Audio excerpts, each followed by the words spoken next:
So today is Wednesday, June 14th. It is Imperium today. A lot has happened with the Imperium. And again, Imperium's not one of my big days. Tomorrow is Xenos Day. Xenos Day is a big day for me. But I have some Imperium, and some things have changed. Now, the camera in front of us, we have the Imperial Knight, Sir Helmet the Unsung. To the left, we have my Assassinorium, my Inquisitor, my Jacario. To the right, we have Captain Wallenberg and his crew, and in the middle, we have a commissar that doesn't really have a home. Now, it's all kind of a mess, but there's an idea behind it.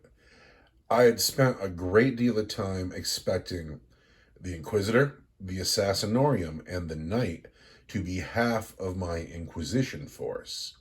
And then I have a great deal of Imperial Guard, and I was going to use that to flush out a whole Inquisition 2,000 points. Very evil, very scary. Everybody's in black. I'm still going to do that. But I'm going to field that army under the narrative play style. I will have to only play it with my good friend. I wouldn't bring it to a club because there's a club in town now. But I would not bring that army there because it won't be legal. Because I get into the new rules, and the executioner force, where you would bring all four of your assassins at once, that's gone.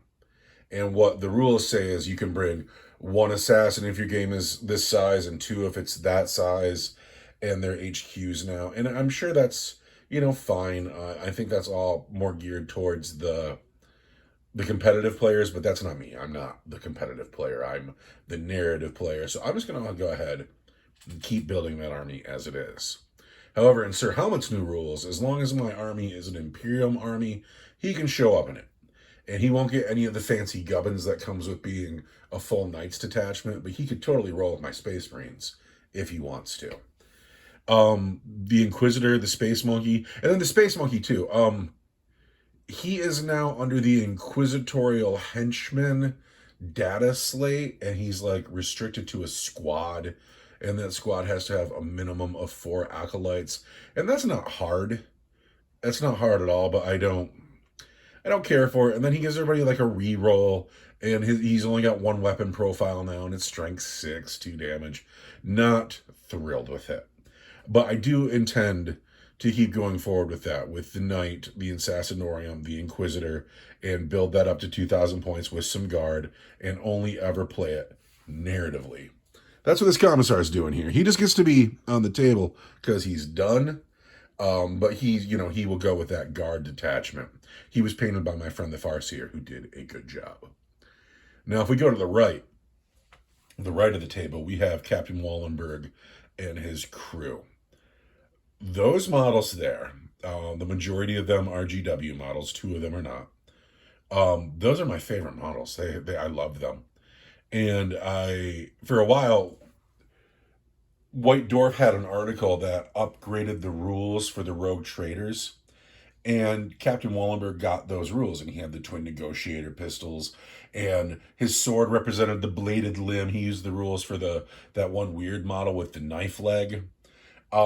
But after playing with him over and over and over again, he developed a personality, and his crew developed a personality. And essentially, when I put them on the table, I'm playing Firefly. I'm playing my space opera out. But currently, there's no rules for Wallenberg. If I wanted to bring him legally, I would have to bring the Lucinda Vane rules, and that's just not him.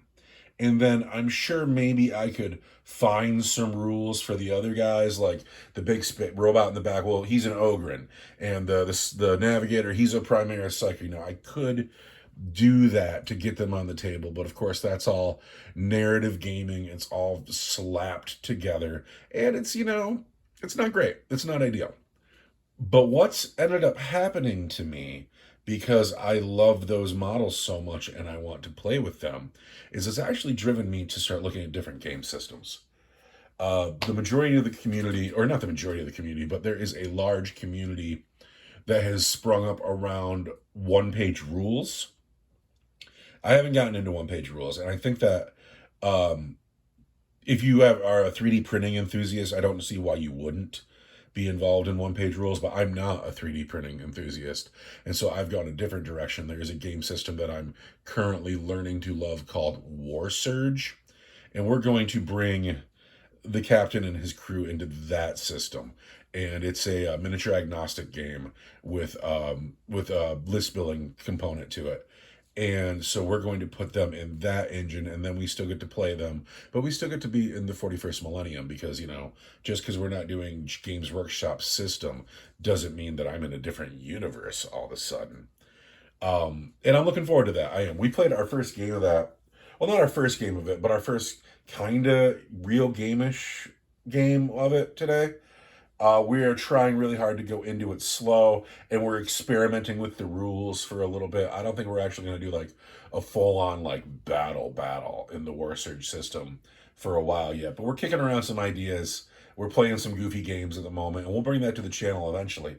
And when we do, it's going to star Captain Wallenberg and his crew, and my friend the Farseer's Rogue Trader Mug Cortado. But that's coming. We're going to do that soon. But anyway, so this is my part of the Imperial update. There's not a lot going on for me except for my Inquisition can't legally roll with all 4 of them in one squad now or in one army now, but I can still do it narratively, of course. I don't know why they would take that away from me because, like, sending all 4 of your assassins to, like, go assassinate Eldrad, that's great. Dude, that's what the game's all about. It's so fun. I don't have a Adeptus Custodes army.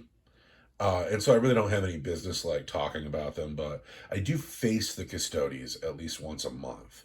And their rules drop today. And they're just, oh my God, it's a nightmare. I've only beaten the Custodes a few times with all of my forces. I usually beat them because I get lucky. But all of a sudden the Custodes, they're all tougher. They're all just as good in close combat as they ever were, but now there's like movement shenanigans where my friend the Farseer, he has 2 Blade Champions, and the Blade Champions will allow the unit they're attached to once per game to advance and charge. That's not good for me. And then the Terminators have a shenanigan where, like, if they're out of position, they can go back into reserve and deep strike the next turn. That's not good for me. I can't have Custodes being mobile. The only thing that held them back was they were slow, and now they have movement shenanigans, and they're just as great as they ever were. So I think the most significant part of today's rules drops for me is that the Custodes are as good as they ever were, and the next time I see them, I'm probably going to get crushed. I did not read any of the Sisters of Battles rules. I read some of the guard rules, but again, I don't have a guard army so much as I want to have an inquisitorial detachment. And so just whatever models I have are going to work, and I do have some models. Now, let's discuss the future. As I set all these models up here, it occurred to me that tomorrow I'm going to make another video for the Orcs and another one for the Tau. And if I keep going the way I've done in the first 3 videos, I will get out my Orc pile of shame and my Tau pile of shame, and there won't be enough room on the desk. Maybe I don't want to do that, but let's talk about it. Let's talk about the future. We have Larson van der Graas. We have this guy. He's from the Skulls line that came out years ago, and he's metal and he's awesome. He was, at the time, he was called like a tech artisan. I don't know what I would use him for, but he's clearly my favorite model over here. And then in the back, I have another 10, either Rangers or Vanguard. This is a small Skitarii force. We'll see, maybe. Of course, we have the captain's crew. And I love them. I love them so much. And joining them is going to be this jetpack man. He came from a 3D print shop on eBay.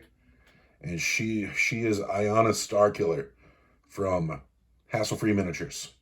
And they will be joining this force as we move forward into a different game system. We've talked about Sir Helmet and the Inquisitor and the Assassins. I've moved Lars, the Space Monkey, over here. He just fits better over here. But no, so I have, if we go by 9th edition points, there's 500 points a knight, almost 400 points of Assassins, another 90 points of Inquisitor. This is like 1,000 points, right? The other 1,000 points is over here. Now, this is a mess of guard. I got a Basilisk. I got a Russ. They need work. All these Catechins, all of them, they all need work. You got a good-sized squad of Ratlings. I have an Ogren who I assure you is not Lenny. And these metal models. The Farseer and I had a friend for a little bit. Good guy who we really wanted to be friends with. And he totally had this army. And he could have been our friend who played games with us and hung out on the channel. But instead, he wants to drink and cry and chase the girls that don't like him and ignore the girls that do like him. And just proceed to ruin his life and be wretched and awful. And I don't miss him, but now I have his toys. I have all these old metal sculpts that I love very much. But anyway, it is my intention to turn this half of the force into another block of the Inquisition, and this army will never be legal, but I will field it anyway. So anyway, that is my channel update for Imperial Soup in the new edition. And if I were a competitive player, I would be sad because I would have to fit all this stuff into a legal list and I wouldn't have to do it. I would have to finally buy those display shelves that I have no room for. But I'm not a competitive player. I am a narrative player. So I'm going to go ahead and keep building my 100% legal Inquisitor army. And I'm going to love it, and it's going to be fun. And don't ask me about the Catechins. I'm probably, if I use them, I'm going to have to strip them. They're in a state. I already stripped these old metal models, though, that I'm super into. Super into them, but we'll get there eventually. And we will get to this project. Because this project has been a long time coming. But anyway, that is my Imperial Soup update. Tomorrow, Xenos drops. I have to work at the stupid restaurant tomorrow. And so I won't get those rules right away. And then it's a big deal because I got a lot of Tau and I got a lot of works. And those are the ones I'm most looking forward to, most dreading. I love my orcs. And I love them just how they are. And I know that they're probably not going to get to be evil sons. And Rumble's probably not going to get to be odd as nails. But we'll see about that tomorrow. In the meantime, thanks for watching, everybody. Enjoy your 10th edition.